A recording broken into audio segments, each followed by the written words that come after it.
We are right now at Janakpuri, where a biker lost his life falling with his bike in this pit that was dug by the Jal board, and the family of this person kept on looking for him through the night. They went to various police stations when he did not return home, but the police did not help them much. That's what the family has been alleging. They say that if the police had acted in time, the man would have been saved. And this is the pit that has been dug. You can see this is around 7 to 8 feet deep pit that has been dug by the Delhi Jal Board. The construction work was going on, and Kamal, who was returning home from work, he fell into this pit along with his bike and he died.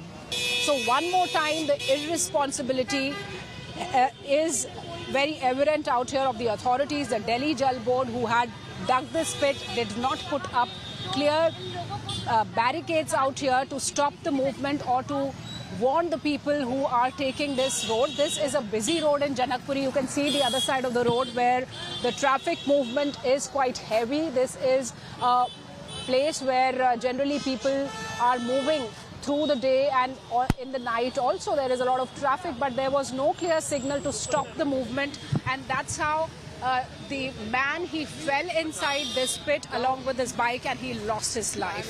This is Shivani Sharma with camera person Prem Chand for India Today from Janakpuri. मैं इधर अपने जनकपुरी वाले थाने में आया तो उन्होंने मेरे को उसकी एक लोकेशन निकाल के दी कि इसकी लोकेशन लास्ट यहाँ पे है अवेलेबल।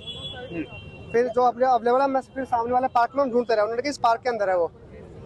कितने थानों में ये लापरवाही है, हादसा थोड़ी है। मेरा भाई इतना पागल थोड़ी कि सामने जान उसे गड्ढे में घुसेगा। पर्दे अभी लगाए गए हैं क्योंकि पर्दों में धूल नहीं है। पर्दा सुबह लगाया गया, पीछे वाला पहले से लगा हुआ था। उसका नाम था कमल ध्यानी। तो क्या ये रास्ता आपको लगता है यहाँ से खुला हुआ था?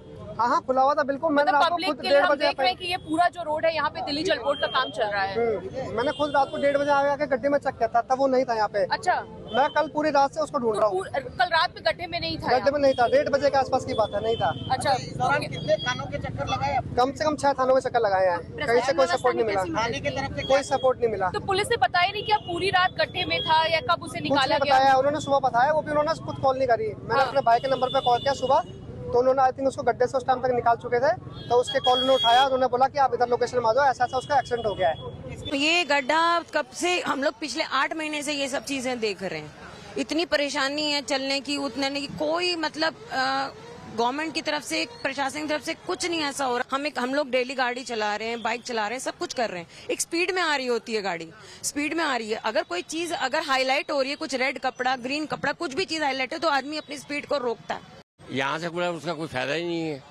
वो आगे आप देखिए, फ्लैट के आगे मिट्टी गिरी है। हम बुजुर्ग लोग पार्क में जाते हैं तो मैं तो एक दफा खुद गिर चुका हूँ। कोई लाइट लगा देते जिसके लिए अवस्था इंडिकेशन होना चाहिए।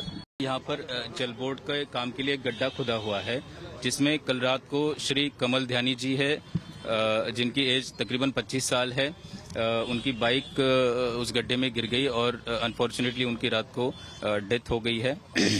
इनके ये जो भी गड्ढा किसने खोदा हुआ है, इसमें कौन से अधिकारी है या कॉन्ट्रैक्टर कौन है, इस सब की भी हम जांच करेंगे।